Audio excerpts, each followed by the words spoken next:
Kayamkulam government LP and pre primary സ്കൂളിന്റെ 130ാം വാർഷികം വിവിധ പരിപാടികളോടെ നടത്തി. നഗരസഭാ ചെയർപേഴ്സൺ P. ശശികല ഉദ്ഘാടനം നിർവഹിച്ചു.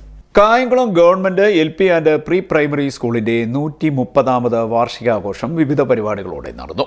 1895 പ്രവർത്തനം ആരംഭിച്ച കായംകുളത്തെ ആദ്യ പൊതുവിദ്യാലയമാണ് കായംകുളം ഗവൺമെന്റ് LP സ്കൂൾ. വാർഷികാഘോഷത്തിന്റെ ഉദ്ഘാടനം നഗരസഭാ ചെയർപേഴ്സൺ P. ശശികല നിർവഹിച്ചു. School PTA president KM Navas അധ്യക്ഷനായി. അധ്യാപകൻ ഫാരിസ് ഖാൻ VT അനുശോചന പ്രമേയം അവതരിപ്പിച്ചു. ഹെഡ് മിസ്ട്രസ് ഡോക്ടർ ഷീല സ്വാഗതം പറഞ്ഞു. നഗരസഭ വൈസ് ചെയർമാൻ J. ആദർശ് മുഖ്യാതിഥിയായി പങ്കെടുത്തു. വിദ്യാഭ്യാസ standing committee chairperson Shamila Anumon മുഖ്യപ്രഭാഷണം നടത്തി. Ward councillor K. പുഷ്പദാസ് ആദരിക്കൽ നിർവഹിച്ചു. സ്വാതന്ത്ര്യ സമര സേനാനി Bakkar, Kayamkulam DYSP Babukuttan, retired DIG CRPF Koshy K. George എന്നിവരെയാണ് ആദരിച്ചത്. ഒപ്പം പൂർവ്വ അധ്യാപകരെയും വിദ്യാർത്ഥികളെയും ആദരിച്ചു. കുട്ടികൾക്കുള്ള സമ്മാനദാനം കായംകുളം AEO A. സിന്ധു നിർവഹിച്ചു. NK Mujeeb, M. Sharif, Preetha GS, Shahida, K. Ambujakshan തുടങ്ങിയവർ സംസാരിച്ചു. സ്റ്റാഫ് സെക്രട്ടറി ഷൈനി കൃതജ്ഞത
CD Net News, കായംകുളം.